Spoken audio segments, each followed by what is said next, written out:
e kan say yoko for na kwache no ahon anyenyem bia no yoko kwabentim na appointed no message na appointed um enti said ye nyina ye nim se His Excellency John Dramani Mahama centrally mapa with good standings ye nyina sa ta na kufu ado so yase akọ de oni abotre oni akoma dia na manga oni akoma na wo na nado demonstration ahodo awaba beye o mafia nkofo ya kani nyina a kire no na satam ni afi His Excellency John Dramani Mahama part 1 cause people exercise their right kofo kasa bebre bi kura ye ne directly physical abuse, you know, ye kasa ya abuse, you know, verbal abuse. Ni na blue yi nani. Do yi nani. Tini afi no. Ene His Excellency John Dramani Mahama ba ya. Asa wo yi nani. We de anyamia we court for we oboa. Oboa de ba de enfama na de nye de ba enfama. Oboa, it is about you. I don't come out for me. Nan ma ye fe na ye kati say ya fe na na buy wa abuse power and the man me.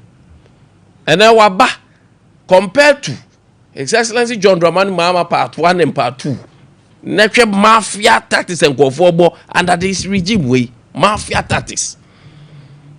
Yeah, dear ba ho da to the extent say Sheda swap court no. Me say sheda delay. Hey. Is that say John Dramani Mahama say che go for no mugu ani masi o. Hwa. IGP one appointed no. Yoko one appointed no. Chief Justice one appointed no. What are you guys talking about? I was Excellency John Dramani Mahama kasachiro mu not the rule of law no omu nye ni ye because there be a me say law na ye say trosem o pe ba bia betim dia kuni pakura benya biom o pe ba bia de be boni abenya biom o pe ba bia de be papa abenya biom but the honors lies on you because all of them will come to judgment and na twero ne kan ni nyina be ba be pie atemwo no anim. Oh, ni na eba be pie wo atemu no edim. And if you want to be smart and use certain articles to defend ourselves, we know you can get it. But if you talk to Raymond Money or more Makano, the enyo maybe wa ya na near see support and I said the ma ya man na time abroso abroso moya mani da ho too much. Say we dey calculated mafia na was a mafia ni pa ni mafia. Dey nko aba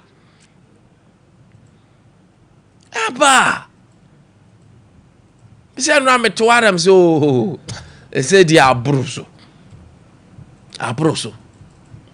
mama yes enya no bi na say mama ya witness no kofo abuse the opportunity that they have been given to handle certain positions. Omo abuse no. And His Excellency one kasa anchiro mu a to aso aye tan. Me ka chiro ano pen. Say aye tan.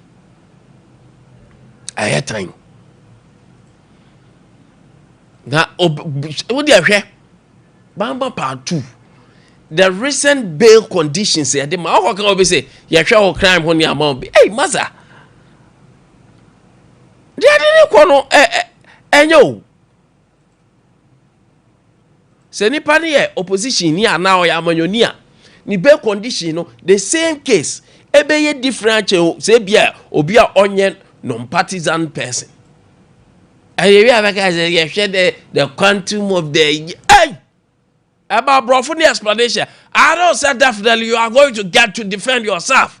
But let us do what is right. Trust here what they are quite. That's why you are the fata ye.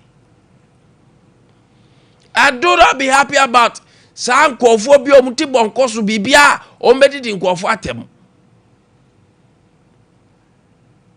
Ara ya feel because say ya se na do ba ye no na feel mu abuse power say you buy crowd de nye hey emu rambo star agodo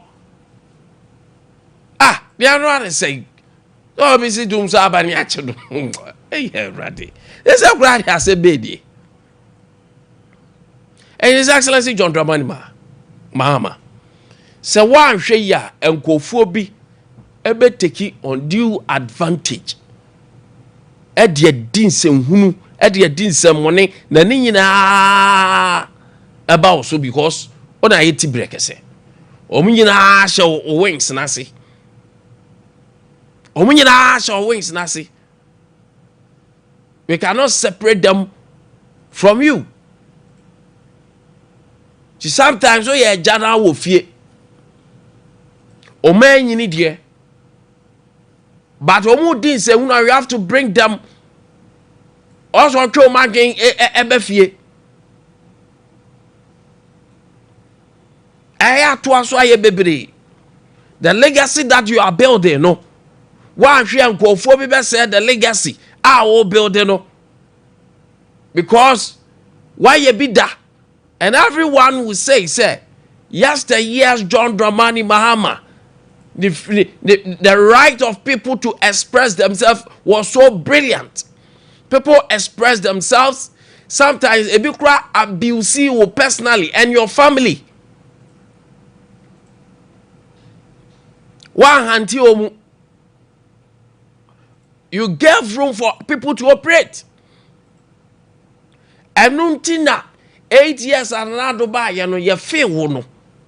You feel because say Edru baby na so abusing the call for abusing the right of people.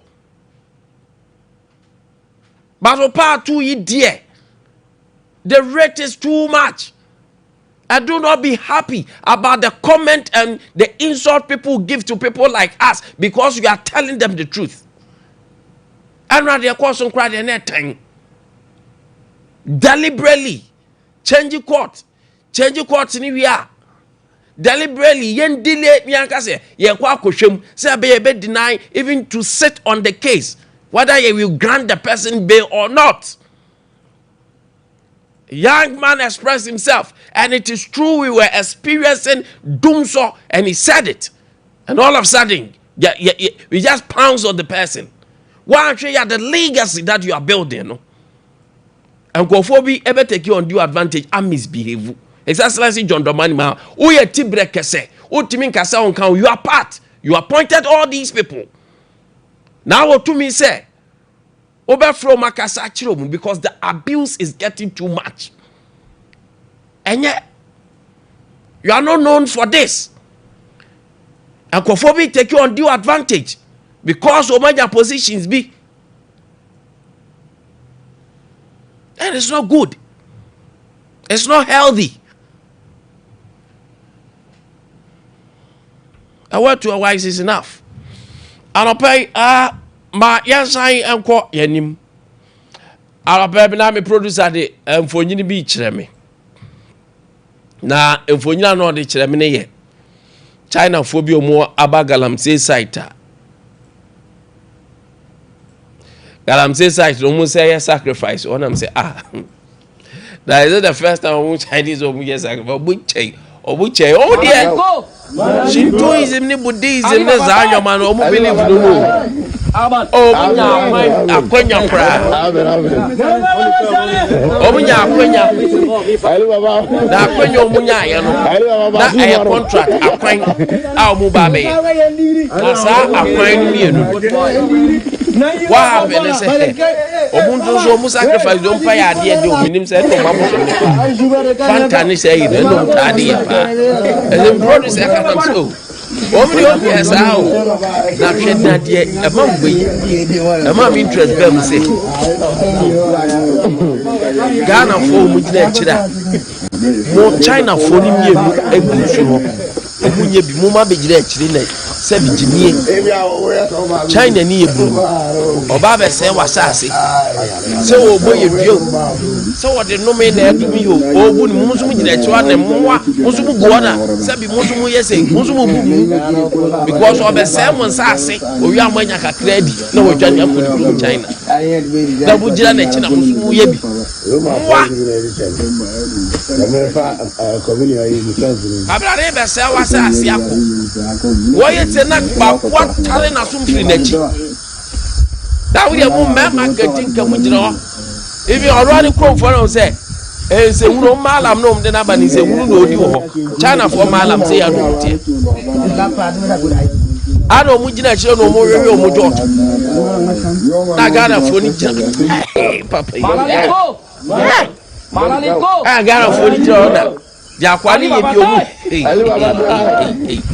amrani be ku ati Ghana for no mu jina chi oye wasi ni ko ma so mu amna sacrifice na na ni go mu jina na mu that's ya say Ghana ni the foreigner eko no mu ko ya galamse ya chi foreigner na dia di ko ya chi Ghana ni na ya na ko be Ghana foreigner ya chi o wo se ye jelo mu for more years say Ghana ni utu asase so na sabi bread yasa wa allow my China ni and whoever comes no aba be to go that say so now Ghana ni ya chi wa also them more years than the foreigner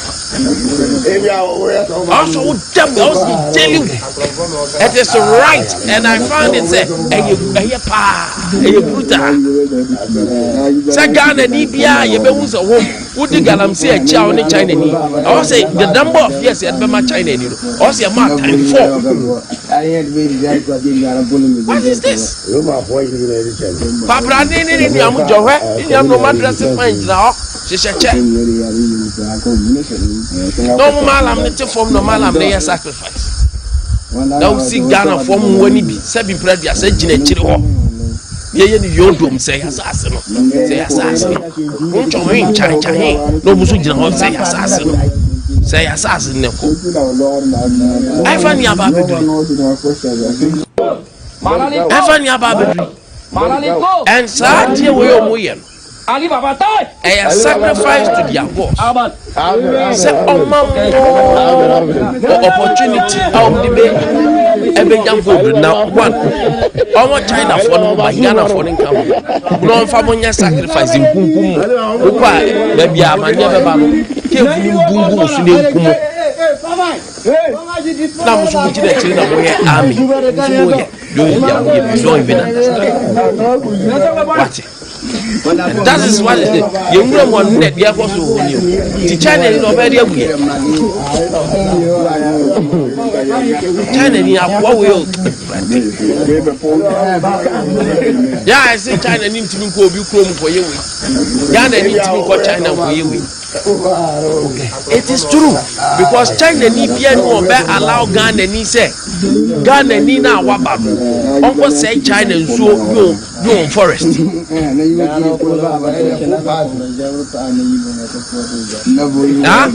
there's no Chinese or be allow Ghana ni bi obedi wachidi o ko Chinese forest ba ye de any edi o mudi o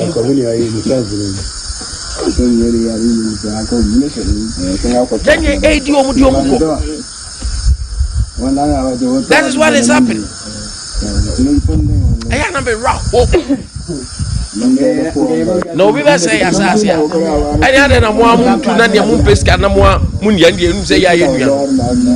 China for the barbecue, no mama peanuts, no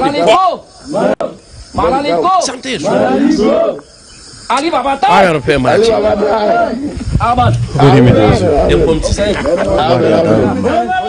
Me ho de fashion also e obadi adom me ho ye pa hasinanti 15 run still am da so ani je musa da so ani be musa ti hasina da romanti ze mi pia makunkun sa 22 years it's not easy. The wait is not easy. Yes. Ti at long last the battle has ended and Arsenal ye need say yes ni na sefo nyina ze ombe trust the process no mo je tumi se bibia wo demre ti openi me hoye Pacho mejide se fie nso bokode. Nyame adom okura emu so okore ne ma. Ana podium funso nyina cheji. Sure. And actually am ponya kupon ase. Baby audi adri. Sa galamsi hun sense bi ni chana for hun sense mi. Openi. You see, unim say Ghana for ye kasika. Ye ni je ho chen say kwan be fa so nya sika no. Exactly. Sika no, se kase sika no enini a kwan be fa so anya no. Ye ni je sika no ho chen kwan be fa so anya no. Se kwan ye be fa so anya eye kwan bone, eye kwan a edi ewu, eye kwan a edi dem, eye kwan a ebebo kwan to baby ama obi afa so ahwere ne nkwa. Se ye kwan a ese ye dache. Se ye kwan a ebema ye noba ye nuane ye nsuo ye nsase bese kura ye mfa ho because ya tese sika wa ha ti ye kwa kopese sika no. Disi eno ne wo Ghana ni bia trim aside galamsey sector no. Ghana ni bia nya hu se sika wa ha. Se okukuni nua na age. So okutwani nua na nti na age. Se okoka sama to ni nua so na age. Se okuyini nua free position bi ho no watumi abehye ho no nya sa sika na ni nua na age no na Ghana ni ade age na Ade Akye Abia se otina sina odwene ho a wonti ase because emisaya se ne uye sika na se ahodi ni ho a sika no le mfaso wode de se ne uye sika na odi sika na sa ho ya de a wontumi enjoy sika na le mfaso pa anything because I don't understand say wow crew wow man ubi aba be piem na ose won sase say wunsuo na wasan de ono ni way of the worship ne kwa be faso a blast wasase na say wasase na ba na nam sika at the end of the day or de be ma wonti waje atum e na akwakoye but we mu nyina twa be si say eduma ni ho ni nyina twa be wie say ade achi ahe na ode na ni kire na otumi ato aduane ama ne yere ne mba na busuafo a omodan no etie ne say ye kwan we ne be fa so anya de a yenko fa so them the consequences them whatever that will happen or that will come tomorrow and it is very very very very worrying very very sad say ene yempe hunu say ye wo kwan pa ne kwan bone ya de fa so epesika ne mum ya to abum ya to afra mate say ye de yani na ye de pesika no ani nyina twa besi say ya kandifo mudi yanim no enye nne efiti nano de efiti emfie bi etwa mu wo mo bedi yanim esa wo mu twaye eno na de ya ba be wie enne ba bia ya pie currently de wo mo mete so yi na bia wo mo free so nano yi yentumi mfa so bo no nyina mfa mo but ye misaya wo mo hyase nano no ede na mo ye ya enne ede ya ba be pie ba bia ya pie but ni nyina nso sa ko wie say it is because we have blinded ourselves with politics ntino so obi be twasa bi na sana ebeboa na kreti enyuma de amayen obi be twasa bi na sana ebeboa na ama oman no kanko ne mpumtuo afa ne ntuma pafra na sikwan paso a politics NDC NPP nsɛmtino nipa na be twasa no si abetoa so no da bi yentoa so me baba beye de beboa me party me baba beye de beboa mama win election me baba beye de bema Ghana for apɛ me masem ne mum enye de Ghana for ho beto wo mo enye de beboa Ghana for enye de da so ebema Ghana for ne mum me party enemy ɛno na wie ye nei ɛno na di aba be pie ba bia ya pie because Kwame woko pie mo galamsey site a there are biru mo wie o mo ye teacher for mo wie school mo get teacher for kuta o mo degree ni diploma wo mo ye galamsey ye obinu mo ye nurse for a o mo wie wo mo ye galamsey ye obinu mo wie university se okoye banking so okoye den so okoye den o wie ya nam se adwuma ni honti no mami fa mani nko kire ho mami nko wura ho aho na sika beba because at the end of the day na wo for hwe no the nam for hwe no community ne hwe no say what is he bringing on the table ebemo no nso anya voice se kobase mpenifo kasa ana say ehyiamudie bi bepie mu na say ye kasa what is he bringing on the table what does he or she represent nunti ebema na no asem no emu adimu na emu ayedu na busuafo ni community ni friends ni society no agina tum and akwakoye say Ghana nso say ye measure akwakoye sika se woni sika woni nyansa se woni sika woni obia se woni sika wo kasa entosu mu se woni sika yamfra obedwa bia akra simple if you say sika for na kasa if you say at the end of the day no ya kasa family yenyimra ne mfa nkoya unya bi adonti wo adwenkyere no enkosiaga tidie na adwenkyere no sika sa taachire no ne akwa fam so money ene ama ye de eni hu kwanse ye ama ene yetu anamo a ensem fata ama ene ye de ti ewura bia ya yempe ochena bi ubehu se ne anu ye ho and it is very disturbing, very worrying, heartbreaking say maybe ane ye ba beduru nie na China ni nko yebroni ono oyebroni but because say oba odisika na eba to odisika eba no so obeku ma me obeku papa kra na aminko jisika no ano de beboa awose ye shase etu ye honfo na no na da bia me call it on aban say aban responsible mining mo me shase en champion na because ye ntumi champion responsible mining say galamsey yes ya na Kwame womo finance ye politicians yi galamsey fo ya na obi ba be contest a okwakoji sika di free no ho ti obeji sika ni wie a ontumi nka na sem oji sika di wie no we ni a wode ho an koka ena ne edi abepi ba bia ya dri. Let's be very careful. Let's be very mindful. Say, and they are not montu na yetu no wachana ni sunsanso ne de. Na kamia ye say, se yetu na mono ena ana ye bibia na yempen hunu say wachana hun sunsanso no sai na sitie. Sai na beye. Na sunsanso no ba me wo ye ready. Si ebetumi agina no. Ye ready si emfa sobo nkobo bia.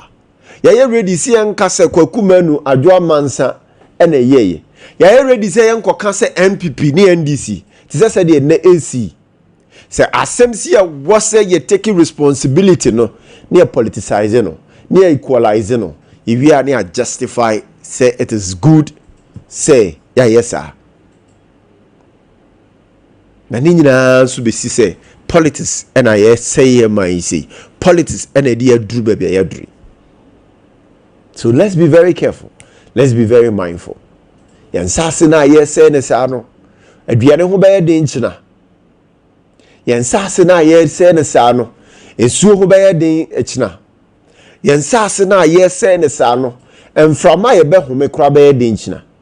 Yan sase na ye say ne sa no ya dachi ne yeku ne sa no yenim say yenim so ne yabu ye ne agusu ne ye ne sa nso de ya. Let's be very careful. Very, very, very careful. Very, very, very careful.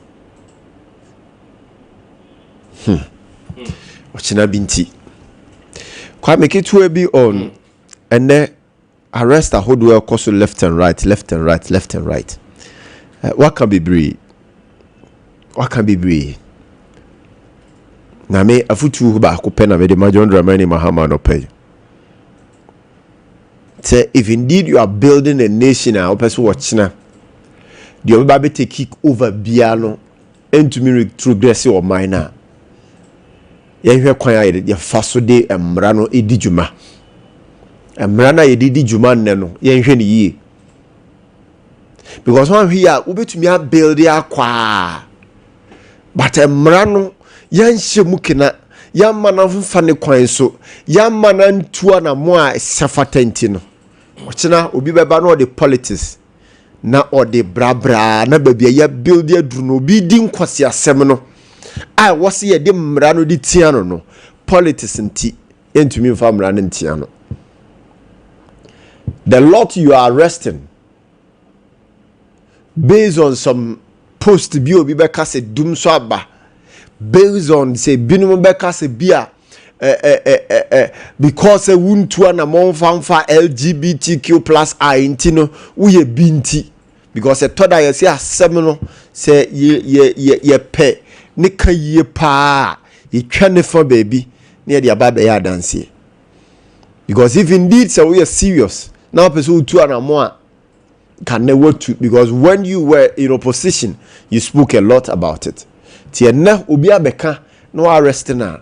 What does it mean? It means that the nipa no beka ye no wankasa sa netie na wo mpese wo beka ne kese nti na wachi natu. There are some of these all trances ahani enye fe nanso enam say ye ni yoye bi ne kwan ye fa so tu na mo ye arresting kofo nti amade omo ka no ababe ye nokre. The omo kan kra nsem fata en warranty kra say ye de be remand omo de omo kobi kind of saying prison, but that is what is happening. Your man ye chichiri o. We have a nation to build. These arrests are ekoso sa no nsem fata enye fe enye fo na no na ama ho kwai me binum kasati a judge for the nasefo. Because asem no kan ye no ye de ne fa bia ye wose ye de ne fa ye invite no ye mane ti ase ehunu de o kan ye no ha dwene ne boy betumi abọ man after admission nipa na hunu no wate ase ese ampa de wa ye no ye bone no amana babo ntia ba be apologize we apologize we are asotwe en fata no ne ye de amana. But this kind of jungle style prosecution na die MWO you are only weaponizing the opposition to come and do the worst. You are only encouraging the opposition to come and do same, even more than what you are doing. Because Obeka say Obe references say a baby would say just like a nemoye. Because you are blinded by politics. Mo arrest you mo na mo de mo kotum na Ghana fo nyintum na Ghana fo kase de mo ye nsem fata na mo reference na mo refer say NPP mpenso omo yesi wo mo yesi enti say NPP mpenso anamo no mo tu ye no say nyansa ne adwene nimu a nti mo nso mo ni nyansa ne adwene enne se mo de nka mo betu anamo esefata na munye de omuye ne bi enra ne nanu ne bi ana. So you are only telling us say na munnim nyansa bia nchen de no omuye enra no na munnim nyansa bia nchen omo, and so you are repeating same and you are even doing more than what they did today. Because the what tonight here na wo kasati ano wo ka kire ne say na wo kura wunnim ho adwene wunnim montiase. You were just loud because say na etia wo nkrofo na nka newa be ka ye ne differently ye na enye fe ye na enye nse na ho say even say MPP san bakura na se bi ni nsem hunu no di nra no ontumi meto aso because wo be twasa bi de ato ho say wo sa ade na wo mfo aso nra ene wo mfo aso enu nti na wo ntu sa na mo no, but you are doing same today. So you are only telling us Ghanaians to say, Sebi odi omo ye na wo kasa ti a wo kasa sebi nyansa ne adwene nimu no wo kra de se na wo ni nyansa ne adwene ni bi enu ti na de wo ye no wo ye ne ne enu ti na ne wo repeat de nra o ye no because se me ka se nra obed adie yi a wo ye enya fe kwan ofa so etwa videos ana o ye ne neoma enya fe na se enne me ma betra o na the same thing na me nso me twa the same thing na me ya na che se me ankasa akura no sebi o I don't want to use some word me ankasa akura na kasa dede kwa ena na ye me de me nim ho hwe me nim ho nim de bia. That is what I am doing right now eno na mo ye. Not to say, that is why you are equalizing and you are justifying today. And that is why you are repeating what you spoke against yesterday. And you know, Kwame, woman nim say ya omu di o manka so omu hwatem o. Womu di omu hwatem say womu nim hwe no womu nim nyansa. Based on and radio see your mukasati ayeno woman him so mu di o ho atem say like like seriously and here we are ya benya characters and so Kwame they will support this ombe you so NDC ni MPP nobody are defend it nobody are speaking against sa na kosa na say sa na jigu sa. Mr. President, you have something to protect because you are building something. Until you are all building the same baby mudia. Sa niaman ketinketi ya sabi. Ya de kwa dwendwene mu antiase nim no. E manam be kaw. E manam be fole ukra. You appointed them. Call them to order. You appointed them. Ask them some questions. You appointed them. Let them explain to you why some of these things are happening. Nothing so legal brains no more so around, you know. They should begin to challenge some of the judgment and some of the happenings, you know. You know, they should challenge it legally. A wrong, a right, a right. Munya politics, you know. And who say we MPP ni NDC ni we a lawyer into would the MPP kataweni would the NDC kataweni no about the MPP kasa about the NDC kasa now a lawyer ye now was jeno wuma young who some fast won't see the every mo mon depicting what you've learned and what you are called, how we identify you to be, you know. Let us see it through Moniama Hodo Amoye. Kwame Medase. But formation I mean no pay. Beguswa may authenticate from Ministry of Foreign Affairs. Says Sanity, I will be very disappointed. All Ghana for more South African model pay. Now, mature officially call Ministry for no ho wings be me or person me verify she. Say no crave wom menyanya response yet. Now I'm being told say about 300 Ghanaians are buying a charter flight amom say on my register so mpeso mubo, that is it, or more my imagine so mpeso muba, about 300 of them. I'm a charter flight akusuo so omo from mara omo koduru nipa 1 penny ho. As at 5 a.m. it was a flight need to know. Omukodru 300 ka 2 kramra. Akwa young guy ba akwa ye baba. Ana osi airport. Eti mo bia amfa blame ma se sanity a mo bia me blame se South Africa for na jo kakra bi omu se evacuation ni ba so. Acha because 2008 it happened. And that's not the first time you said it. Acha some months on Besaka. Na Ekobasa Magana ni bian faso bo mo aben. Se Sara Tiana Ekobasa no Ghanaians should blame His Excellency John Dramani Mahama. Because these flights sometimes charge per hour.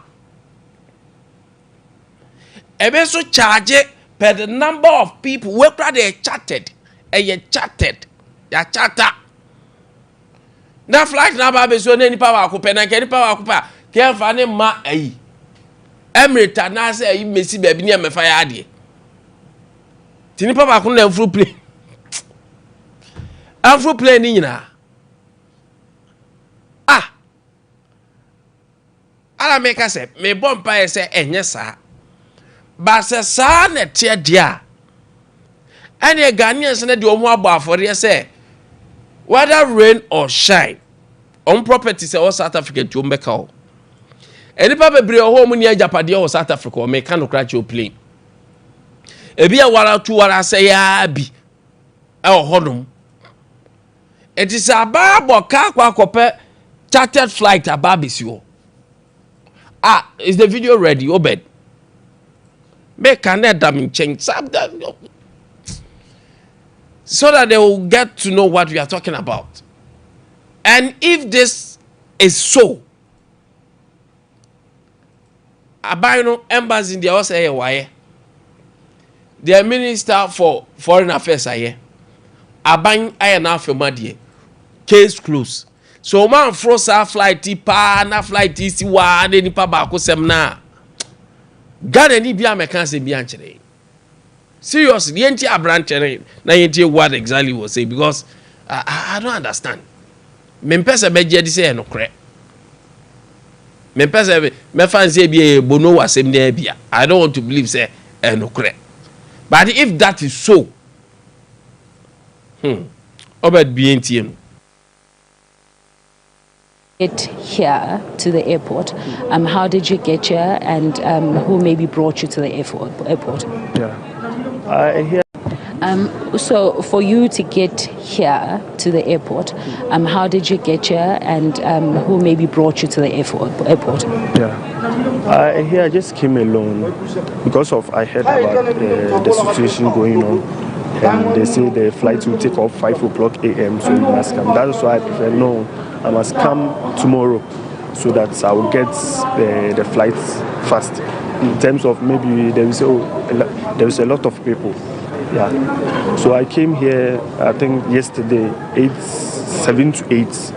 Yeah. I think I took more than 8 hours or 9 hours. Yeah. What job are you doing in South Africa? I'm cutting hair. Yeah, I'm working at the salon. Yeah. And you said you were using your passport as a permit? Yeah, I was using my passport before, but now it's like the date is off. Yeah, I would say so. The date is off, so I just using the asylum. Yeah, I was using the asylum, and when it's 3 months, every 3 months I renew it. Yeah. All right.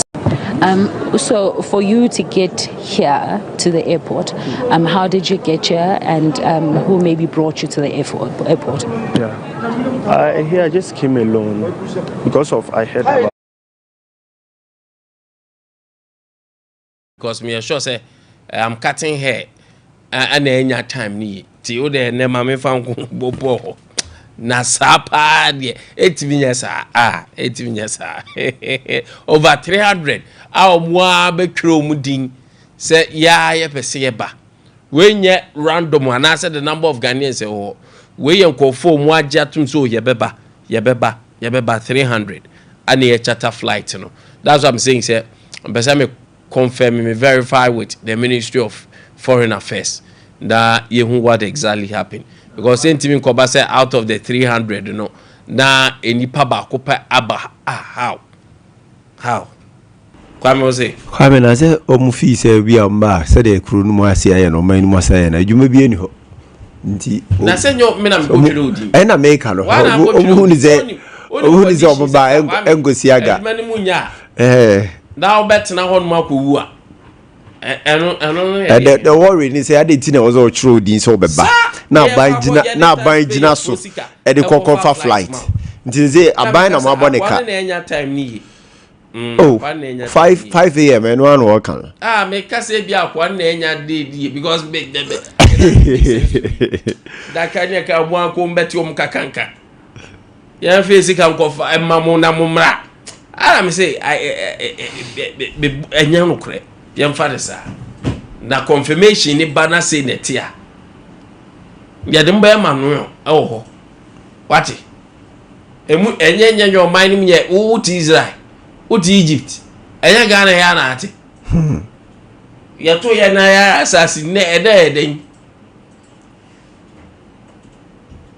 omo ma metwe mu di no mu ka 300 no because Ghana from war South Africa ebro 300 omo mu yɛ ready so my assessment o mbeba no ana yɛ 300 na mo kra de mo ba lo and behold ya na gidie kakra ho ema mo because the nano you can say Ibrahim Mahama ye what you say and he's willing to help people especially more ye evacuate mo aba and he says am no kra de me pese mete kra me pese mete to dey ma me ntwen confirmation o be she dey say eye no kre because nipa o cut hair no ono waba beduru ho oba enre o so oba enre nwumre 8 say be ya flight na enye manya no beduru anopa 5am no we dey infanta we dey maame nko asem foforo na Kwame community 9 and we were talking about insuo ashase na me say didi mu akora etemanso and community 9 insuo no that time affecting conforsa still town and country plan you will be assembly bia town country plan you will be assembly bia oje aketua so at the end of every ayibia no nsuo fa manfo fo bu fa manfo fie so nti mo plane kru no sen plane o mine sen ene yakwa kotena mu an na de esi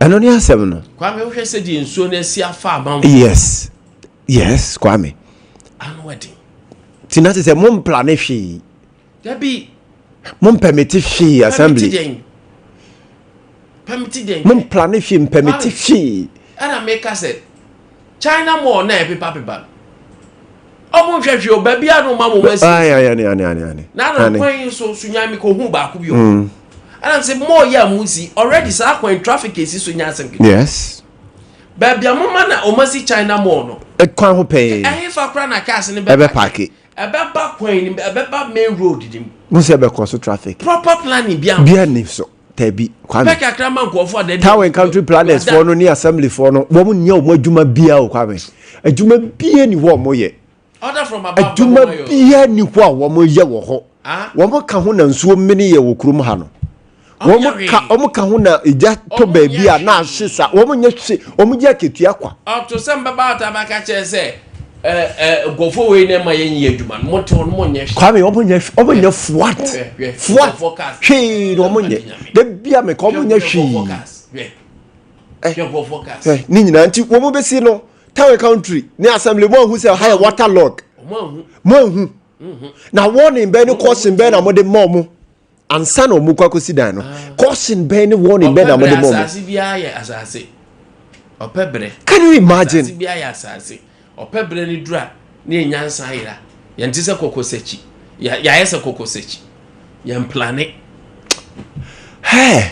yenye se ntetia gosua nyansa on tetia on hwe na akwa ehu nyansa ne wom ne eti o mani musa hwe ne eti o mani musa we ya bronsan o so na amem ase de ni nyina some foolish politicians de kwa campaign see ba e beboa mo ani kwa campaign ani we be the campaign and Kwame at the time I was here who do this technocrat for no responsible omo mo se se ho no Kwame mo na ku o ma yi kura kese o. Can you imagine ti we mu kosi dan no muhu say town country plan ni asem muhu say ho ensuo mu ensuo to a ebetumi ayira afaso ebetumi abu afaso di afutuo ben warning ben na mo de mom ana mo pesika na age just like me kana no pay sika no munya hu yo mo de envelope no beto obafu nti no asa oh mama mia adwene nko na nyansa ko adwene enko ena nyansa nko che na musa na de e ya say sati me before no so be ba sa ban be boy usu ba be si no one pay one misa and you have some politicians one pay one misa de kwa campaign say mo dan no kra ya be twotwo ho ye be boa mo de omu chara mo pa eye pa eye Kwame na we say nyame mamu pa na say waya bi ho woro se krim wo nso yi mu waya bi ho woro se kim wo nso yi mu a ku ebeku nipa no eye pa yempanyfo na ede abedu bebia yedu eye pa why eye ready the hell ma eye pa ejo say o man na yetimu no Kwame we are living under the mercies of God anhia na esi bebia nso na afa no yankopon hu mobro ne yede ti as o man yi bo say nyame hu mobro a and ye ka say ye rely on ye leaders say wo mu de o ma dwene ye adwuma proper planning pass wo man nko so a ke nyina ye wu ke kokra dada anke ekọ oh nke ekọ because we chere say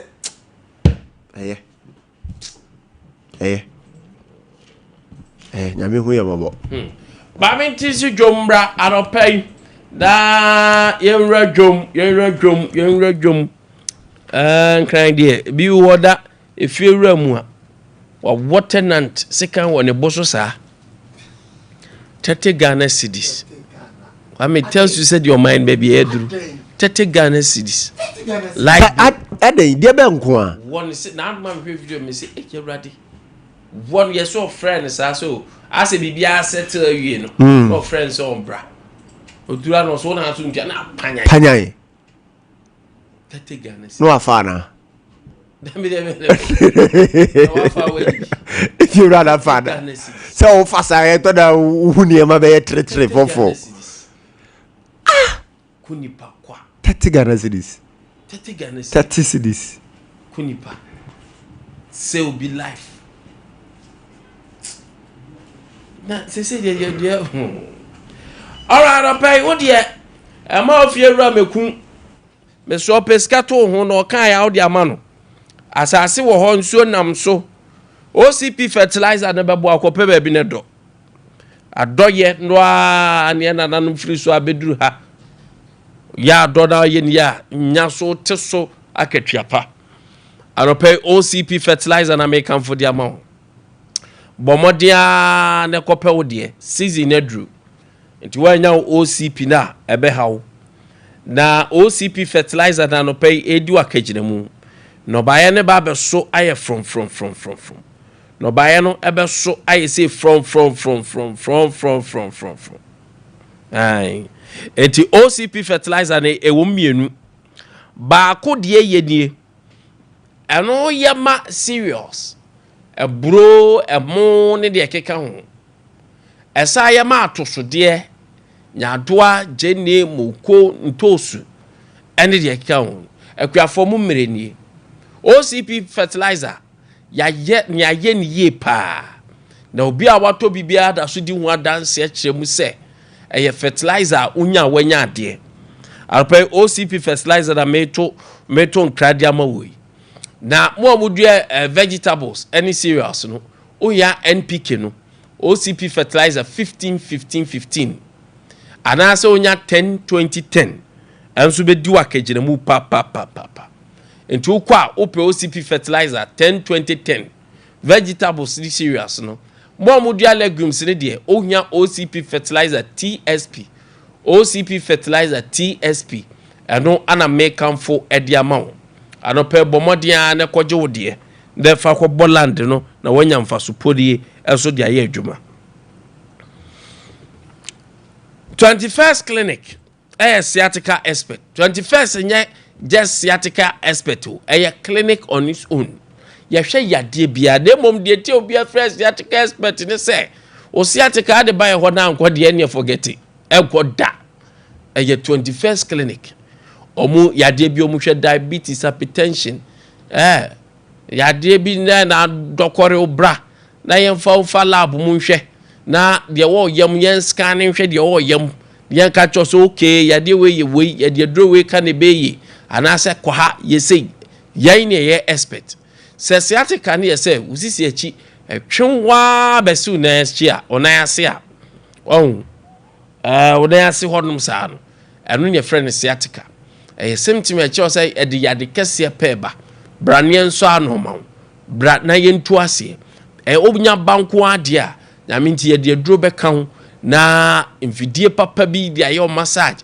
physiotherapist ho mo so be gina wo so make sure say kakran ya de ne be kokra nti anopa ye over 15 branches there dey 21st won say offer call center na achiro ba bia ben wo na wokọ nti 0249 311 0249 311 311 0540 311 311 0540 311 311 21st clinic sciatica expert techima your GM bank dan da danim techima for ho na momfa mani che enkran your tantra hill ho anambe huyen sunyan ye ni sunyan teaching hospital ne di animhwe kane sunyan regional hospital first gate wa ye no mu ne di animhwe oba madros dan me ho ne on pransan ye gira mu gidi obo ase ye cancel cortes court junction ho na abehuyen kuma ase ehwa overseas adabraka hadum obehuyen ye ne afa radio the boss afa radio ni a filling station to aso ye ne to aso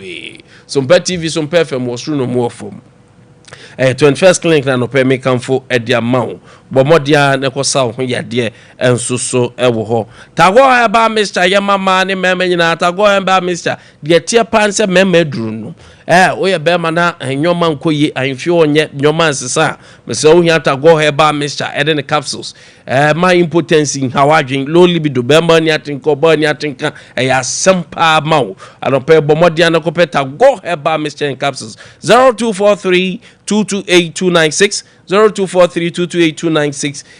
drugstore ne pharmacy shop bia ubenya bi enso wo ho anope teacher Kwadwo the free tepa nyina so say it's good that the MPP went into opposition as it is bringing out the best in most of the MPP MPs, including the first timers. The mighty minority have completely exposed and reduced the effectiveness of the 185 MPs that the NDC has in parliament. It is so widespread that many of the NDC MPs cannot stand up and debate coherently and boldly in parliament. Greetings to Asanteman Kuka, JFK, Nana B, and Mr. Owusu Bempa, the Nshayaso constituency chairman hopeful. We every teacher Kujo Tepa enyina susu na RS YD Novigi Studios studio ababam na studio wa utwa mfonyini utwa movie yes skit ni bia mesro skit ahodo akwa utwa no ohia director papa creative director be boamoa directing nyoma etuhia RSYD Novigi Studios ho na aba ye boama mfonyini nani etwa kama if the puzzles ne ye cameras nani da ho professionals so na handle to mutimi set man ye kama anope RSYD Novigi Studios na make come for the amount ye won crime malama bia se first Kokoko Street ho ana be huyen Ghana fa na nyina ye adwuma ofre ye be 057 471 5778 057 471 5778 and 030 397 4822 Bray na yamwa na nyoma nko ye way free Frederick Mawuli MPP in opposition are behaving like street hungry dogs. Let them back. So soon they have forgotten all the atrocities and arrests they made while in government. What did Baumia do or say as vice president then? Have you all forgotten so soon? Enemies of state, Sly Kwabrenya, Greater Accra region, and the way eba. Sansona Kenrati, Papa B, say your teeth, okay, Kenya ya wepa. You cannot cry than they bereaved. Ya wepa. Mame kanche mwa ya mtebuze TV no asem nyina se yedomo. Na Kevin Bese mfidia ye dia ba. Ye de ba be reset no. We are both nini da hopa. How the time go to? Don't worry. Enchakra why? Kenrati enchakra beba life and colored. Once a wad no upgrade no as a sanyoma. enti nyoma ba be sisi ani kra enche bibia be fine why me mane ha kra Sompa de odi a odi asem Pedro wa Medina Cruz live from Indianapolis Kumasi Town also Kesben Junction the main location. Okay, thank you Pedro. When so you God love Edu Dankwa Nesta. Politics is killing our next generation from Nyamedo at CAT, Confederation Teaching Hospital Administration. Thank you. Na Benji so de ne diaba Benji from Mfensi Sewia.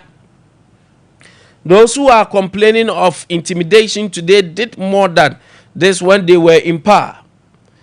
Now the power left their hands and they are pretending that they don't do such things. We have seen all their tricks. They are making noise so that Ghanaians will have mercy on them and bring them back. Most of MPP communicators are saying that when they get the power, every NDC member should run away from the country as they will be arrested. They want to bring war to the country, so Ghanaians should keep them home for some time. Greetings to MC Achumanwa Bieja South. Honorable Wisdom Osei Boama. Okay. Arapa Bejafo atenase. Na Bejafo atenase nso dia. E man sa nye titi o na nye titi. E ma stroke enche eya de bone. Sa so da no pe make cho say ohonam tutu ohonam ye oya. Ni nyina eya de bone pressure diabetes. Yade aye kwanko. Roman father ne dro na ebo. Anopepe Roman father ne dro ni bi na bobo. De hwe di nyame beye. Roman father drone de ontimi no wa bra wonya adanse 0247919122 0247919122 Roman father dro hwe 0552668517 eyesemenhia Roman father ne dro do Father Martins Heba Mixture. Okay. Ma membra free na ora Ken Atenase dancing onyada je baku say. Hey. Men so de mi so ni adaja de chese skaba. Directly proportional.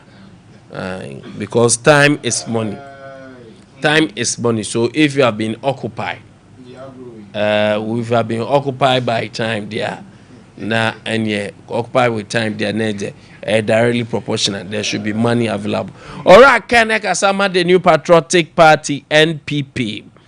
Anopay owo hanom raken anopay machi Kwame radiadom me hoye na onso radiadom yenso ye hoye pa Asia ya chopa na ajado so nim say ona ye president for Thursdays ya na no krepa na ya na pressure ne eba no nam so but indika ma fast da ma ukriu no especially wo ajako ene nanaya at least adwumai mabua pa na ene platform amodiama the kind of communicators ayeba efia ha no enti mo nso mo ba adwuma so na emre no dura na asie yenkoyese afrasa na asie bi e wo se the new patriotic party de mamo no because nana kwa Kwame mo na yeko efie ahodo so na o platform ye one platform o can send ye city say favor MPP or can favor NDC o ka enye one sided da ene de yenuanom centrofo ni bi aye no eba na yedi na ehon sem na yibibi o but tiefo say memo wabaso wo nokware ne senia wosi edi udwuma no na emrepam nim say rade beto ensupa edi egusu. We are humble. Yes. Ya ho ya ho brase se ebesum ye man. No kwase me wo mpa ne se. MPP balawa abo obode ekọ bede. NDC balawa abo obode ekọ bede. Wo de de se we professional you do be edi. Rakwam ona wo hu ne say but me no nyina ani before say be free ma be full time politics. And I was shocked me share interview be Semjoni be mo ni din or your critic pa first was started on the neutrality ground.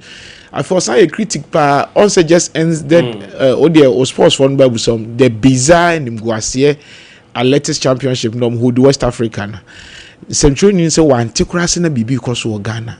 Semtroni kesi a or yes sports journalist a wanya wo. Oh, bra penyi. Mati. Yeah, na o say to be yeah na to be incubation period ni chewa. Umbeso biti anything. That is the typical Nana Nkwantabisa will always try to devoid of any target. Still on the yeah, but I say you didn't come where see Ade Adoma mention of addition. Say member some say youth organizer no men come menim na men kasama party no nti say no Ade Adoma August July to ahinesi ahine o mention of say Yemra communications officer nti edu ho yebedi nkomoni ye na yakomo na so na de omu hu ye no yenso ye de kakra ye be de aboa party na ma party na ba power no ye be ko nti ye be ko communication officer and I say jumedi na e tight so wo hwe senior ye warm up na me for now me time but on your platform no I'm going for Asanteman cooker. Okay. Yes, chama ode no ho kokwa pia. So hwe cooker so fans pa. Oh no, anya fans o de wo mu ni. Me ma hye me slate we na me ka cooker de. Cooker no hom. So cooker is the only person ye ba power on a fact say otimi bua ma maburu nya adwuma ye Ashanti region. No other ECG. The enema mabunu nya mfaso mabunu nya adwuma. Wa wo pemwa unya enti otiwa ma wo feel say yes odenu se nye sika kra na odo be hye onsem kra na otimi ma won say ye nya nipa say no di Ashanti region MPP anima de anibu afuo de odi ye onyina because ense na ho ma say koka tama no ko ECG okoda boss no obo ma mabunu nya adwuma ye e na afenso na no wo pese onya ebia onya problem o solve mo party ni so nkabom ebeba so hwe omo ko ni nyina obi a ode no kwaku apia etutu aba kwaku apia eye unity nkabom base ne besa kenya ne ho na fi so mo so o menya obi a oni di nya omo wanya obi a obebo ma party no eye akono nti mesre yenya ayekoto aba Ade Adoma August ye bekam no ye kwa me ye remfi ode no ho kwaku apia Asanteman cooker because onim say 8 years in power no ono nko ne NPP ni a afi bia ekwa wi a woni constituency executive 47 constituency executives ono obi adi niye oye obi aye enye no nko a oye mane bi so central for so ye nwan mo ND so mo NPP no oye ma bi so omo so na de esa ye ndi kakra ne se ye bo opposition say no onya ayo still afi atwa mu na woni edieni na de ani ka ko mu say obi kura wu afrima wo se monye fa ko na busuanfo fi se waso party na enti menua sita ba mi so me ka ko ka se wono so de beto so wo support ko ka de na sempa oh yes enti ode no kwaku apia de ya na wonderful enti etu ahine si ahine wa obenya kwan asantenem na wa wo ba mu no ye kanfo chairman kwaku apia ode no ho Asanteman ko kai dia ma na obekọ menua so ma memfa menua ba ko ne madi nkomo ohwe opa wo so ochia ye frɛ no Nana Nanka Bruce the first Sompa hene oye oba obato Sompa hene ewo Sompa hene oye woman king and ohwe opa na se ni osi pe Sompa asem no ono so bebo ye chidom a yebetima akokon no wum na wo obi a onim oye ohene osan eye sofo maame and the wo we ase wo se radishan bia wo ehana se wo kwa ahobrase krum wo kwa adoye krum anase uko mobroni anase humobro krum na uhia Millicent Bruce a ni nkonwa din ede Nana Nanka Bruce the first one sa woman she's a wonderful woman Nana Nanka Bruce Millicent baby obi anopay erade enhira na enye kesepa ntino minim se menua bay bono so abeka yewi aye wram na se nea muzi amamu ankoye share promises akese ebi yesi ene DK mo ka sem dom sika be oh me who topics no na mani age pa oh yes now say we there o share that na say debtors ne ba ho ne be suye minimum hwe oh yes production oh and minimum so be can be because some boy ye cheaper as a financial institution and met woman me kwan ya de o man panyi mahama kan yi nyina first casem no ye be kan na me brand so de o ya no cross check fast check e di samebo ene obeshi mu me all right see that up my chain all right now pom to say na me aya de ke so ni adi ni Sebulu saboba no. Abanta fanti, abanta baba. Things are going on well. Mini amode se omano a se ye krampo no mbeka se enye saa na omodi ni mo. Ohwe omotai enema na ekoso o man mu ha. Ene de ekoso. Instead of them to acknowledge the good works of His Excellency John Dramani Mahama. Because onya opportunity yanko criticize no so the be say the alternative but alternative with the Ghanaians are not even ready for them and they should be preparing for 12 years to come and sana omaye day omatimi aban na but for now they should just get their house in order for 12 years before omatimi aden Ababan, because looking at the good works that His Excellency John Dramani Mahama, they Mayan, these DKM issues, Nini are somehow coming in Baho. But sometimes, say, ride on something to claim fame, or say, Ubisa, say, where did that thing emanated from? Yeah. In fact, if free buy, one more day or Mokoto sa.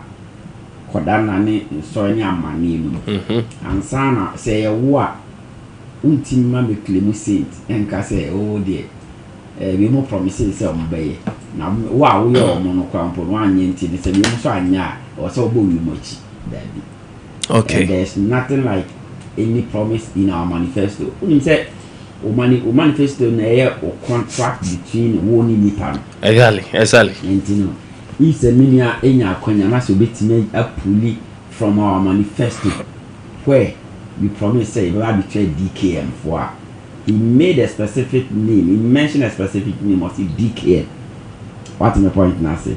It's say yeah menene ka say na onko your manifesto no ko use a portion no fa be shame me no ma amafo no say na de minia one found for you na amount for who say bia me da say na mama nko who said me ba no ka chamako ka asem yeah he's one person honestly who say kuka wa bo na ba so amana bro so do enye se ma bo na ba so amana bro so he deserve it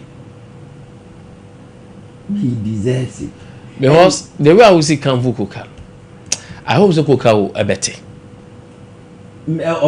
one te krapo na me. It's not about so better and so wanted, but for the people to know who the man is. Because the Jamaica say and say, oh, the end say can be kind normal. Oh, the genuine. You don't have that relationship. Say be out in the field, no. And I'm out the and I'm out the so. Many na meet once. No more. O sister station boss FM. No or bought nentoa. No the big row. No row no say sister. Now boy that is the only day I'm in any meeting. And no come from any come for bare 2 minutes simple. It's about from there. The kind of relationship the man has kept with me. Anybody be within the NDC in their communication front. Outside no one party, within the party, fantastic. Outside the party, fantastic. You yes, it will be swa ma okwohwe kwa yen swa mpia na tiko ma no kujogu intino mesre se omonto aba no nyede emma because politics I mean say yes say there is life after politics and you need people who bring people together rather than people who come and be using certain what is kuka akoka asema ma na tie obi da never. He will never say it. Or but Snahana or Soleno or quiet. They be a mobile basso. One day, make catch me, I can say, Omo ne kasa na mo invite no mo program so. After the program. Okay, ye mum ne enye ya adwen de. Mo de mo invite no. Mo de mo invite. Ya adwen kwa de obeba. Ye de enye ya adwen. After the program, moi de bia mbedi no dance. Me da say sita ma me sha ase mfiri ho. At a time amanfo bebre nim say one of the things yenya DC Ghana for nya DC ne John Dramani Mama His Excellency Mujidie the team your friend Ora. Very well. In fact, even the setup, the people, the caliber of people to form that formidable team. Emma and that's so be by. But the truth, baby, people are saying, oh, now Ora is failing. Now you have the Chief Justice, the Attorney General, coming on board to say they're big that. Now Ora no, the entire month for be say, Omo Epenti. That's hang the bad dog, hang the dog and give its bad name. Give a dog a bad name. Bad name and hang it. And then I say, a month for say, every phone was on bed them. A runtina. But I grew up payment that bed if you fear them. You won't. So where from all these and go for bed them because ye young who back cry. You go 2 years. I don't say, wait, we can trust it. Wait, you who say, quite money. Me say before I go on my chair me pay for bra the bia me am bom chido baby am ko bia am da fidie to ho etie and the incoming regional chairman of our party and the name in the person of Honorable Isham Alhassan Polisu, one fantastic man. Why yet constituency youth organizer, why constituency organizer, Tafoko Swami constituency now Sansuye organizer. And son of Kakwe deputy regional organizer, Sakoye organizer for the region for 2 consecutive terms. As he say, all back for regional chairman. So Ocean Abakwa say more. All the regional chairman I know Juba from the constituency level to the regional level. So that should tell you say he has an enormous experience when it comes to party organization and party leadership, and what the party new route I say, what how our party for a feel I say, and you know, or not so all man of Queen to serve as the regional chairman. I'm telling each and everyone be our team. He said, our chairman so said he will never disappoint you because you name the history of the party. Say, or dealing with what he deals with you. The way a wow nipa no ni bede when ni beje nti no ye besre atu ahene ni asi ahene fo nyina se dan duru a Honorable Isham Alhassan Bonsu Honorable Isham Alhassan Yaw Bonsu bibi obi amecha no monto abano man na the regional chairman of our party na mi sanchia ya inua baako a no so ba regional organizer oba bisi Honorable Isham Alhassan Bonsu anamu imidin won maso sai oma ba din adodo no ade frɛ no oboni din wo bossa din no region ha ba bia idin ni chairman shaba once upon a time our constituency chairman osane regional secretary adwuma 2024 elections in every like corner bia in this region omukombi oho 47 constituencies bia omukoi, and he was very vociferous, very hardworking, and unim grounds working. So only bia opim ekoneche we be opim konenim nti no say ode abenya ne mana na ono no be regional organizer, trust me. So ne Isham kan mo tambu mo 2028 elections no yeah from 34% no ya mfa ko for yenu man ko 38.2% you don't make 40%. And I believe say or more the capacity to do the work and give us a resource to be any day and looking for these young vibrant men or my year ready some baby several party no and to abanoma chairman shaba no remember regional organizer of the party baby obi amicha minia I'm Obio say oral is failing. I think so the person is not following the proceedings now. And any the updates there. You see the wheel of justice grind slowly. You see justice hurried is justice buried, and you cannot expect justice in a way our person you're prosecuting the partner. You don't call and prosecuting. No, the person will have his day in court. The person will have his day in court, and lawyers of that person too will cross-examine the prosecutors, not witnesses. In as much the same way we almost lawyers be cross-examine nipana yabon kwadu. The same way we must be cross-examine, and if there is any loophole, the lawyers will use that one to delay the system. So whoever is telling MPP before say oral is failing, they should revise their nose.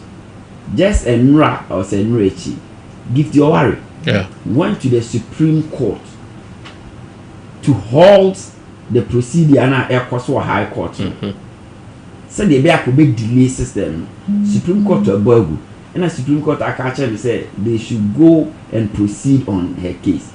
Ultimately and transfer 30 million Ghana cedis of our taxpayers' money from an agency's account as a deputy to your personal account. Now you tender in that receipt as an evidence or say objective to that. And a court I jet too.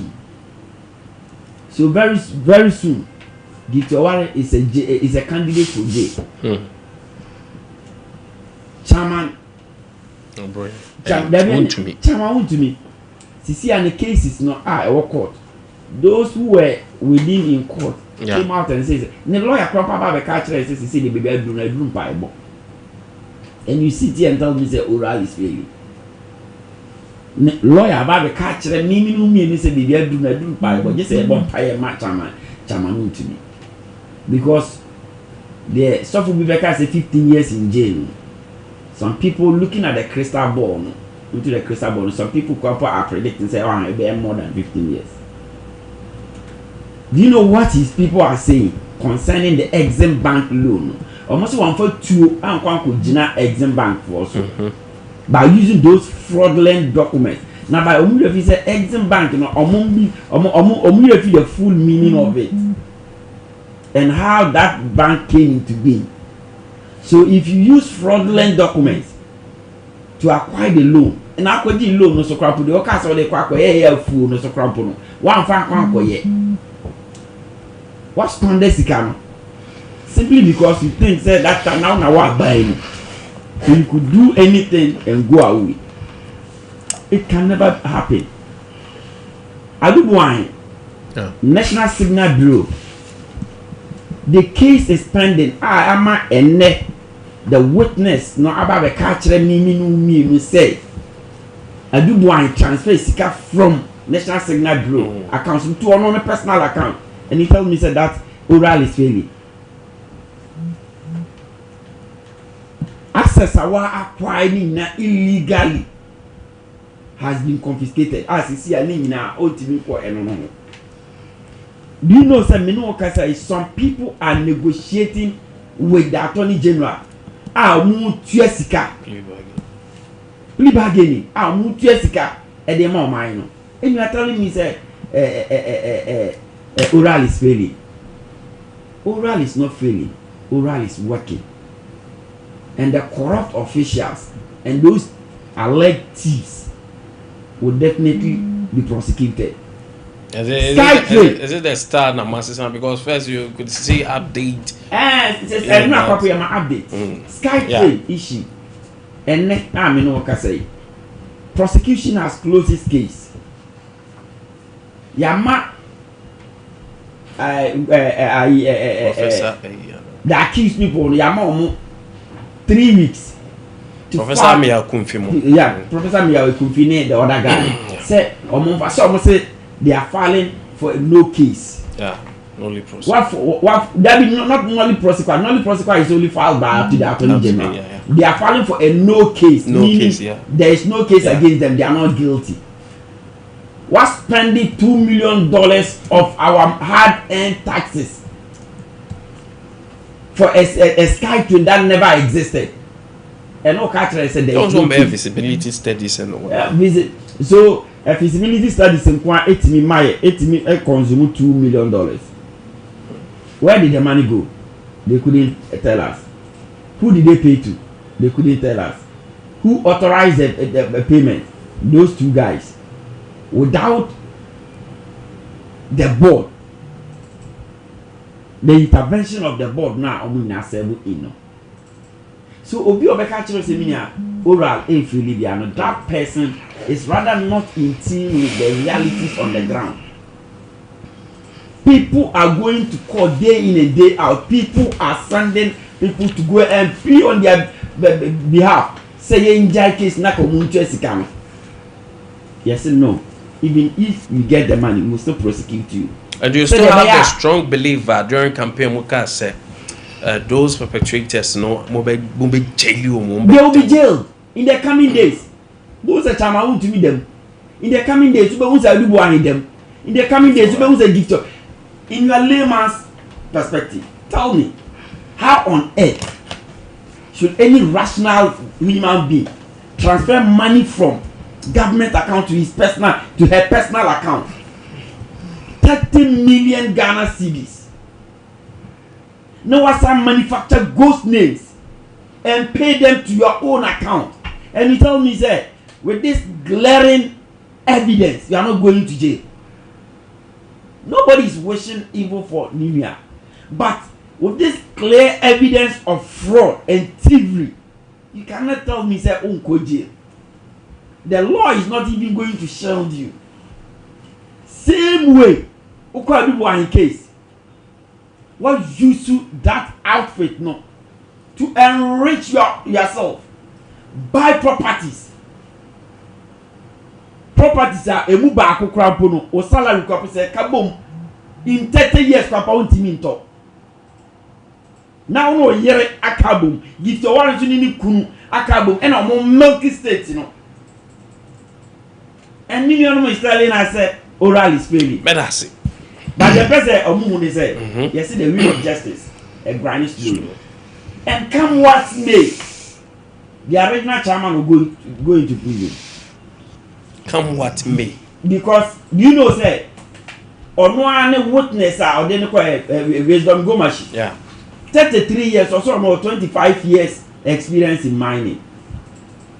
Now how many years now started mining? Almost a month to me and authenticate the legality of Nipa witness as to how I occur into the Nimre forest. And now your friend is a Mirekuduka. Yeah.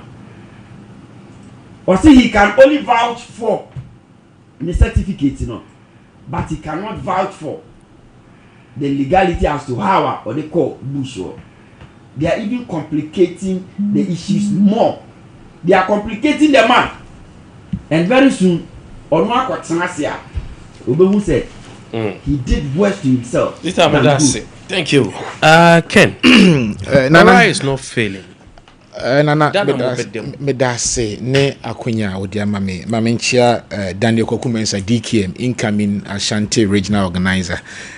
Baby obia no bra yebihia na yedi nkomode. Ayemi ya se munua penny sita. And many no platforms share, but and surprisingly, where all kono ayem nwa kakra.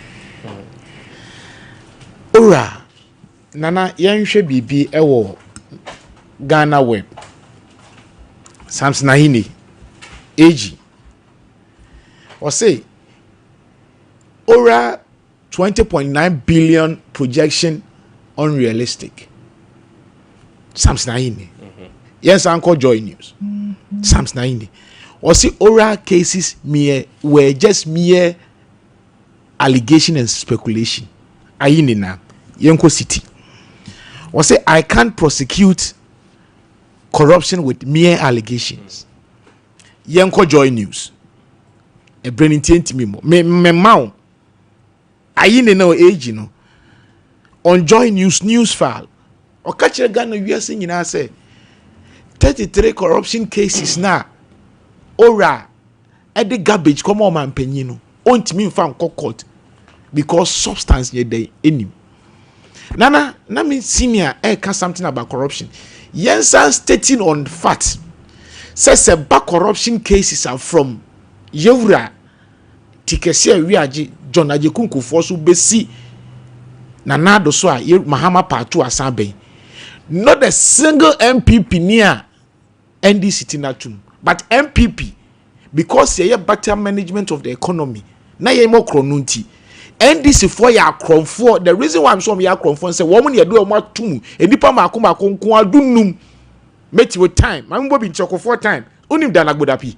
Keta MP or the man also one them corruption cases unim Malam Isa ono kwa reference of CPP na ba ntikwa de enyin nto nche unim Kwame Pepra finance minister NDC time corruption kesiye yen fatos yen samra na nado part 1 said nam tamakulo way open your way cases are not yet try or court omo bae mo see you are ready to fight for the public purse open case o my any day Dr. Dufo o my any day these corruption cases are Ghana nim say enkamo bua agis for sika e dia ma o man no mo ba mo ye day ma cancel ni nyina yes put you on record say NDC buy ye bet you sika o metima reki within the first term make say within the space of 16 years 1 year 6 months for some 16 months or more government 600 million Ghana cedi but MPP about because of corruption in 2017 alone we were able to rake in 1.2 billion Ghana cedi enti o money hwa better management and bringing in money yankora ora 33 cases omdi ko nyina emudie hen e na oma communicators a omo kasa mo omo obuka dubu ahedie omo wura dubu ahedie nim a omo hu se de ekoi enye no atwitwire omo abo nene akwa adjournment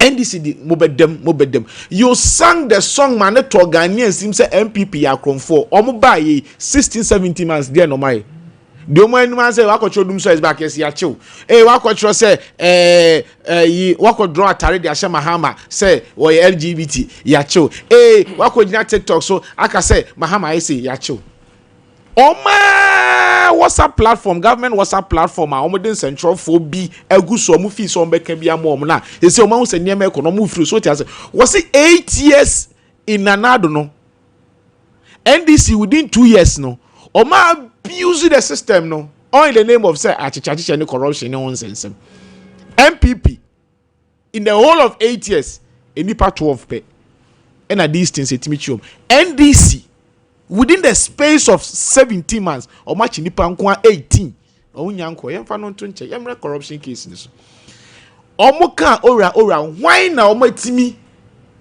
say ya prosecute and the senior say the wheel of justice grind slowly wow and they said the wheel of justice grind slowly there then the mamon kan kire say yede ene ato force in court one jakpa court amobe clear mamon kan kire don't tell us say na ye ni evidence because justice was grinding slowly but when we say aye mamon animal farm 4 legs good 2 legs bad ma clear omu nyina and senior kasamanka so mode meet ato forcing and jakpa wasn't cleared by any NDC government. But it was cleared by who? It was cleared under the NDC government. No. He mentioned of fast check, Martin. Yeah, very clear. Money landing. Money we in a day in court, and was declared victorious by your own government, under your own government, by the law court. Yes, check. When was you see senior yes submission but he is it's not about he senior made us say the record straight for me. Thank you very much. Collins down the one the setting floor that saglam Matthew when I say but Matthias here I'm not shifting the goal Matthias here Matthias senior Majiatu thank Yes, Matthias here. So help me. Me proceed. Me invite you. I'm not talking about Me- Dauda. I'm just setting the record straight. Matthias here. You've set the record straight on Ato Forsen, but NDC form Bobo Kronunya, you've cleared them. Who cleared Collins Dauda? Who cleared Dr. Dufo? Who cleared Opuni? There are so many corruption cases we are expecting you send Kebe Reki Sika in. I didn't wait my nothing. It is NDC need to be a Mekaukas from yes, I be a free and from about war and in Union Pebium. People most Sunday, why not matching me say a nipa do no 50 I do I'm going to NDC for. I can give you the names over and over again with your permission. Time no matter what. It's NDC bar because they were angry for power. Now Omufi say I was say Omubedi Bientino. Omu kanyema gu a nipa ni masesa. I can give you names of enkrofo corruption kwa NDC time. Can NDC time. Can bebre Mahama Yarga in the current year. Not senior can be about plead bargain. Hey, senior, plead bargain.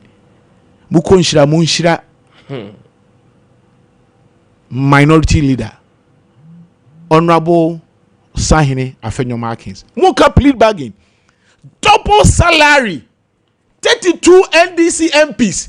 Afenyo Markins went in and plead on their behalf. First check is Sameboa. Why? 32 MPs NDC double salary.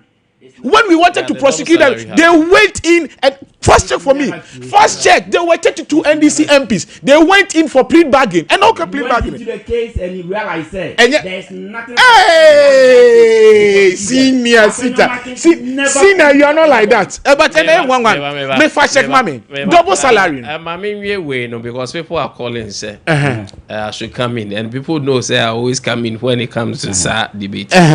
Mami we ato force in there. So ato force in there no. Dr. Case ato force and Richard Japa. They were cleared of all charges in the ambulance procurement case by the Court of Appeal. But thereby that is on July 30th, 2024. That means MPP was in power. And Omo decided so the appeal delivered 2-1 majority decision. Decided some they court the superior court. It was still in court. Maybe. So in January 2025, NDC buy and they decided to withdraw its appeal completely and end all the legal proceedings. So they are in two phases. One, the appeal court cleared them of any wrongdoing. And Omu decided to take it further to the superior court. A hot na free so. And at 2025, yes, in January, Omu buy and the court said, and they withdraw all the cases from Supreme Court. From your prayer, I'll come back to the Sita Kahwansem on what do we call it? 33 cases, no double salary cases. So with the double salary case, I think Sita is right. No. Senior, say were there double salaries cases? Oh yes, good. But Mrs. Miss Afenyo Markins made that is not true. Say on the floor of Parliament. Senior, listen. No. On the floor of Parliament. Senior, who are the time, mama? Nkwantabisa. You see. NDC. Come on the floor of Parliament. On the floor of Parliament. I mean, to us, dear now, person. The person can say, Afenyo Markins play a key role in helping these people go. Oh my name senior. Play a role as in them. Very good. Thank you very much. When they were wanted to prosecute them, he stood up and also no. Prosecuting the political class will not augur well for the Parliament of Ghana. And if there is a way, they should find out to make sure say they settle it. Then they let an plead bargain. So case in the Abani Bay case back in 2016. The double salary case involved allegation that the several members of Parliament and ministers from the John Dramani Mahama administration 2012-2016 illegally received two separate salaries. One as an MP and other as minister and deputy ministers. the Supreme Court threw out the case in November 2022, dismissing the suit filed by MPP Regional Chairman Kwame Bafwa-Bronye DC that sought to declare the double payment unconstitutional. These are the key case, if you permit. So it means whatever went on wasn't illegal. It wasn't so unconstitutional. yes. So that claim now make it say double salary is an unfounded claim by the judgment was given by senior Kogana. Let me senior my time now. You see, so let's keep nobody lie. Let's keep place on record. It's a matter of fact. NDC ministers and MPs took double salaries and they went in for plea bargain. Tell me it's a lie. That is true. And what did the Supreme Court say? Maybe. Yes, sir. The court ruling. Yeah, go to the court. Court ruling. Except and I said no. Court ruling. Oh. And read the except. He will be the same person. So a full court report. No, I don't know. Kwame, come on. I'm not being. You are another for. You see. I'm not being. The senior. Flow. I am here because. I don't mean what all Casano can you not be and you know correct. But what for my time here?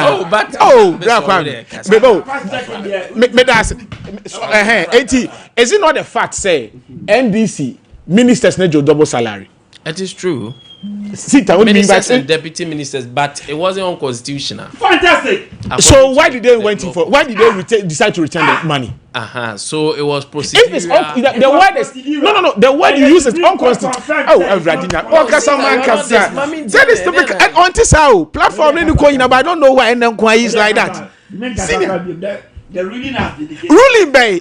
Ghana and I said no distort me flow typical NDC.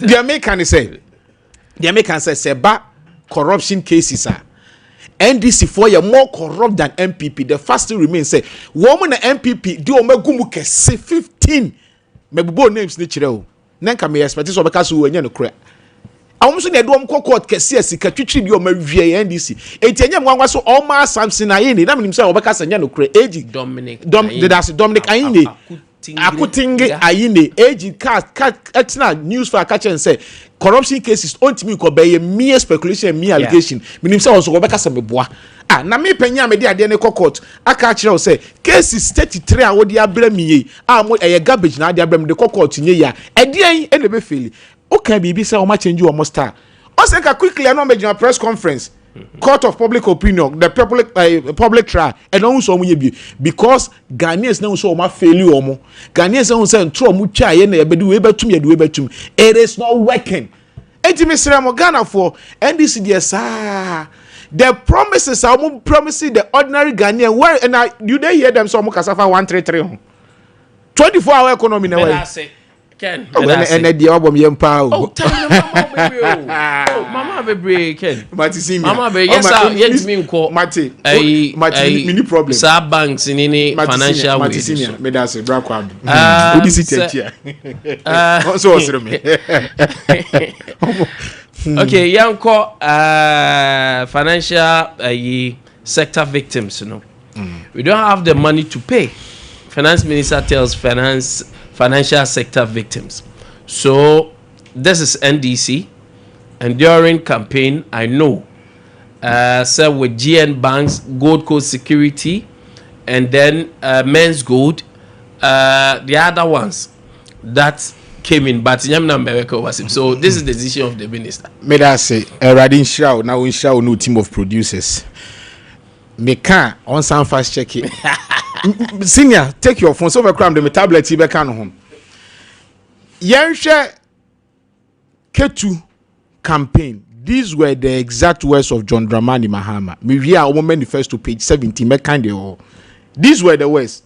Was say me shorten from Mahama, current president, then flag bearer. Was say I pledge on behalf of NDC that we shall within 1 year of office pay all those affected by the banking sector. Mahama Otwaso was we shall pay all lock funds at financial institutions. DKM a financial institution as an institution. Jesta Motors a financial institution as institutions. Piram a financial institution as institutions. NDC went in and said many things just to win political power. Bra Kwame.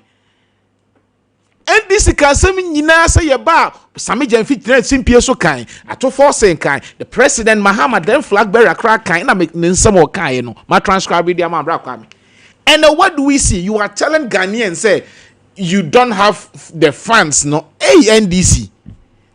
Yeah, na sa nwu ye me de but yeah me need voice am de to o say ye kan wuntie debi na abehu uti MPP are free now the NDC dia HDA ohwini Bra Kwame be so nsu. What are we saying today? Ato forcing clearly me share the join news or asem o ka chan say baby a free buy ye ene hwan na obi akogi ni sika dia abaning timi ntwa wonim say abaning timi ntwa your page 17 manifesto. Let me read with your permission. This is why you said our manifesto senior asem kan me ka kire no ene on their manifesto. This is what Okai was saying. When we assume office, we shall reimburse all public funds in people who were affected in the banking cleanup exercise and other financial institutions. John Dramani Mahama is a woman manifesto on her financial sectors commitments in Nima. And the one better Hama to force into TV so catch there say abiding this can and your commitment. Now you saw on your commitment man can now Shagana Fobo. You've scanned them. Now Ghana for you now when this is any NDC Bra Kwame. Share NDC in Kwaba now scam financial institution rise a financial say period one more time no be we amount for. We see period one error no be we. Okay. But does it mean it belongs to NDC? No, I never said say NDC for them. I say NDC time. These financial institutions, scam financial institution rise quickly. MPP saw says sa nyema ekwe enye we will work into it. E dey asem no man kan farmers good. Sami Jenfi titru said worst things just say bebre. And I mean say this your promises nyina bia no bet me do no so. Etimi enanye nwanwa se o ka kire say se moto abama ye ne e ba aban mu am musika e lock ye e financial institutions ne ebetua mam na Ghana for the 2 years am say expect say the nisika koka GN bank the nisika koka UT bank the nisika koka other banks is ni nyina no do musika be mom including Men's Gold, Gesture Motors, DKM ni other financial institutions nyina to abama NDC because wo show mo boss opa obetua musika mom and oba be catch am say sika na ekohye ye no woni ho hwe na ya ban no e na wo se nko hwe ye wa investment no akwa no boka no nisika dia yogo kasa bia sinu so twen ope the drew ha and you behu ba bia da atwu dan takwa bia atwu bisim Sita, so yeah. Yes. I was thinking say many opportunity Kobeka say NDC for promises say umbetia almost muntu antie buy bitia. And I say the monamo. I say in 12 years time I'm ba na come promise say in 12 years time I'm ba bitia. Naka amount for no say say mimi aso wanya me mamo reassurance say buy be. But the same hymn book one or sababede esin ye chere na chere say NDC for say omuntia mo ka so metia no muntia. Listening to the statement and I'm reading the statement as a person it's a bitter truth. Sita, me I don't do this but why me be a bitter truth. Etimujina platform so Mahama ka so obo betua kana na no ni. In 2016 in 2016 2015 elections campaign mo ka say mo ba ni ma nyina mo be no mo be bu ni ma nyina egu I no your friend say etimu dada omo nada debio o dada omo on the kwaso mo ka say mo ba ni ma na mo be bu I no village e say nyo mo asemo say sometimes when someone is saying something na adem oh kind of correct what did that forcing state which is not fact or say currently or say you are not in a state I bit me exercise Canada among emprem asem no ka emprem I ye state no esi gina ye ntimi metua sa sika no emmo emprempre because emprempre we wo school feeding capitation things are e was say a by responsibility to settle was say wo ye ye but ntimi use sa sika e was say the students ye the timamufo ye the yes sa social interventions no enka say the kwa koye lock up funds nkofobia adupi nkofobia omudi omusika nko although we promised but currently we are not in a state the finances of this country is not strong enough na mahamani na mo promise o ka say within 1 year no enya every promise biana obetimi aya obetimi in your manifesto obetimi aya den na mo kwa mo the social contract first you kwa mo fail ni nyina Ken pese allow him ne time so na me or interject about no matter what you do I'll still state my point what's it called make it very strong but make you point senior sikasem na yekan and those locked up funds no it is not locked up with the government individual has been duping for and omudi sikanko and a government a promises say obi twa sikanamo and us emprempren there okay and anya say country ba say dey scan you but see aya ka say dey scan you sikara e was scan there or say ye dey say we accomplish what is necessary before we conduct what is desired me that's ye asa na dey fata ye fata ye better tell music and dey fata say ye but currently dey nya say ye be he well say where you go next video so I don't for time be kind ho na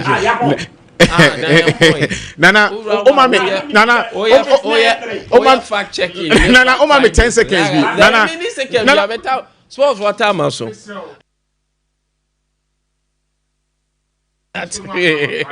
okay bo ma me hwe de betima Obed me aso Obed enti jump ama jump happy birthday to first one my second one by so way happy birthday to Benedict Bamfo Bibi from your siblings. Bibi, today is your birthday and your siblings are wishing you the very best. Only I'm so much done. I mean, sure, no one can say, Bibi, happy birthday, young champ. And happy birthday to Andrews Yeboah Opon, also known as Chief. May the creator of the universe protect, lead, and guide you from all that is evil. This is from your father. More money. Your father loves you so much. Happy birthday. And happy birthday to Mame Efia from cousin Barbara Taylor of Sompa TV. Mame Efia or cousin Barbara. I had a Juma house in Yamisha no your kese. Yamin Tonkwanem. Shano so say, ono Ophiliusa. And happy birthday to Akosia. Akosia, formerly of Sompa FM Sunyane. Akosia, happy birthday to you. We wish you God's blessings and favor. Dibala no no. Yes, baby, away you born yasem kitwa. Best no cry 5K. Happy birthday, my own Dibala. Enjoy this wonderful day from Sompa TV. Sompa FM, we say happy birthday to you. And happy birthday to Isaiah Ado.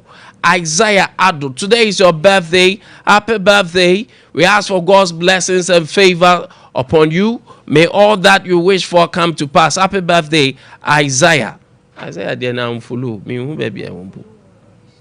And happy birthday to Mrs. Comfort. Mrs. Today is your birthday. A glorious birthday to you. We ask for God's favor and blessings. Mrs. Comfort Ejewa of Sunyani Kotokrom. Happy birthday, madam. Enjoy this day. Sorry.